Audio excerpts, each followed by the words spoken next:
Hey guys and welcome back to my channel जहां आपको मिलता है सिर्फ और सिर्फ एंटरटेनमेंट। और आज मैं लाया हूँ अमेजिंग स्पाइडरमैन का इशू नंबर 72।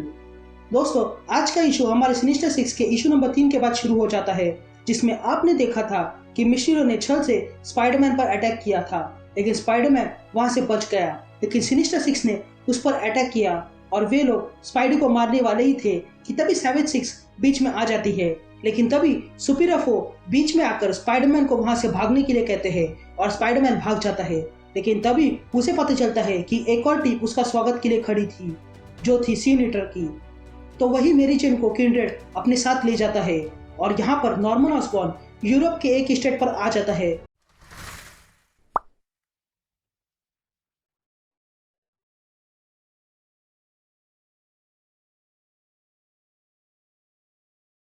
तो आज की कहानी की शुरुआत में हम स्पाइडरमैन को लड़ते हुए देखते हैं और तब किंड्रेड कहता है, हम सब सौदा करते हैं, समझौता करते हैं और हालात का सामना करते हैं और उससे बच भी जाते हैं, लेकिन हम में से कोई भी यह अकेला नहीं कर सकता है। इसलिए हमें पार्टनर्स बनाने पड़ते हैं, एक टीम बनानी पड़ती है। हम में से सबको वो नहीं मिलता जिसके लिए हमने सौदा किया था, लेकिन फिर भी हमें जो मिल जाता है उसी में शांत हो जाते हैं। यही दुनिया का दस्तूर है पीटर, कि जो भी तुम चुनाव करोगे उसका असर तुम्हारे फैमिली पर ही पड़ता है। भगवान जानता है कि मैंने तुम्हें अपनी फैमिली का हिस्सा बनाया था, लेकिन तुमने कुछ और ही चुना। तभी कहानी कुछ साल पीछे चली जाती है, जहां पर एक अवार्ड फंक्शन में मेंडलस्टॉम को अवार्ड मिल जाता है और इसी बात से नॉर्मन ऑसबॉर्न परेशान था। तभी एक आदमी नॉर्मन के पास आता है और कहने लगता है, लेकिन नॉर्मन उसे पहचानता ही नहीं और उसे वहां से जाने के लिए कहता है। फिर कहानी प्रेजेंट टाइम में आती है, जहां पर नॉर्मन ऑसबॉर्न उस स्टेट के सामने खड़ा था और तब किंड्रेड कहने लगता है, तुम्हें पता है कि अंदर की चीजें तुम्हें कहां ले जाएगी, लेकिन फिर भी तुम अंदर चले गए। तभी नॉर्मन ऑसबॉर्न अंदर चला जाता है। यहाँ पर किंड्रेड एमजे को एक थिएटर में ले आता है। तभी एमजे उसे देखकर पहचानती है और कहती है, हैरी प्लीज रुक जाओ। तभी किंड्रेड एमजे को स्क्रीन पर स्पाइडरमैन को सारे विलन से लड़ते हुए दिखाता है और एमजे से कहता है कि कहानी अब खत्म होने वाली है, लेकिन अभी भी कहानी में कुछ ट्विस्ट बाकी है। यहाँ पर जेल से बाहर निकलते ही हैरी और कार्ली चलते चलते एक सुरंग में घुस जाते हैं। तभी कार्ली कहती है, यहाँ से बाहर जाने का कोई रास्ता नहीं है, लेकिन हैरी उसे हौसला रखने के लिए कहता है।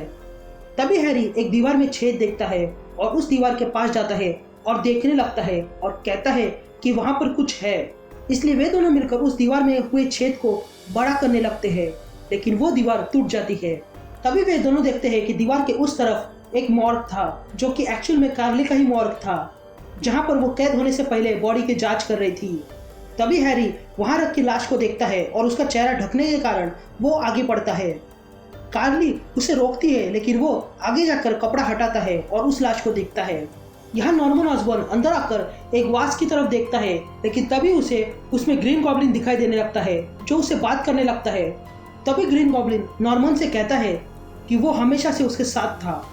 नॉर्मन ग्रीन गॉब्लिन को देखकर कहता है, नहीं, तुम असली नहीं हो सकते हो।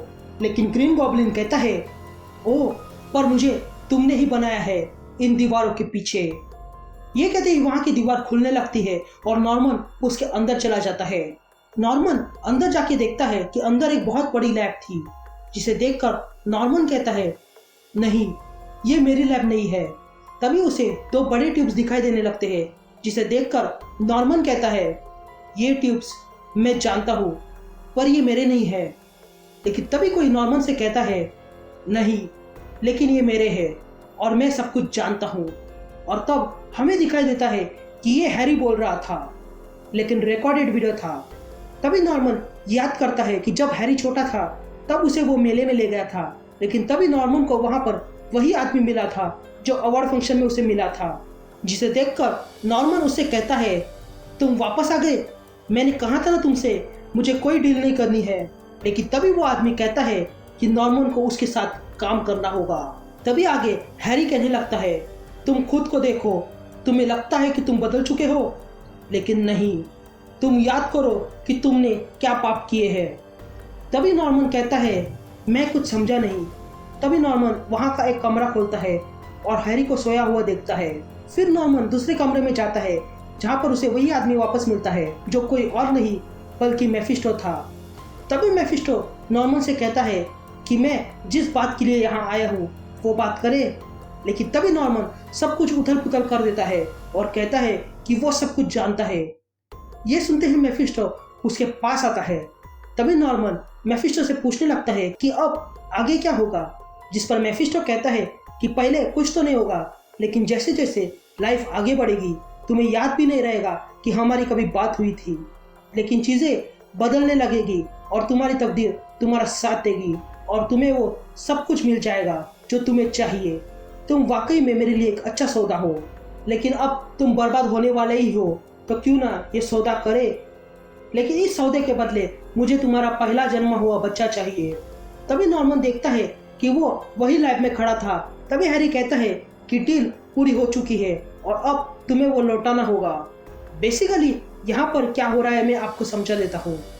दरअसल में नॉर्मन ऑसबॉर्न बर्बाद होने के कगार पर था, इसलिए उसने मेफिस्टो से डील की और डील में हैरी को दांव पे लगाया और इसी के कारण हैरी के लाइफ में काफ़ी हादसे होने लगे। तभी आगे हैरी कहता है कि ये दरअसल में हैरी ने उसके याद और नॉर्मन की यादों को मिलाकर बनाया था जो ये देख रहा है। तभी नॉर्मन याद करने लगता है कि हैरी की मौत में मिस्टीरियो भी इन्वॉल्व था। यहाँ पर एमजे स्पाइडरमैन को लड़ते हुए देख रही थी कि तभी किंड्रेड उससे कहता है, तुम जो मुझे समझ रही हो वो मैं नहीं हूँ, बल्कि मैं तो कुछ और ही हूँ और अब वक्त आ गया है तुम्हें मेरा असली रूप दिखाने का। ये कहते ही किंड्रेड एमजे को अपना चेहरा दिखाता है। ये देखकर वो डर जाती है और इसी के साथ ये एपिसोड कंटिन्यू हो जाता है।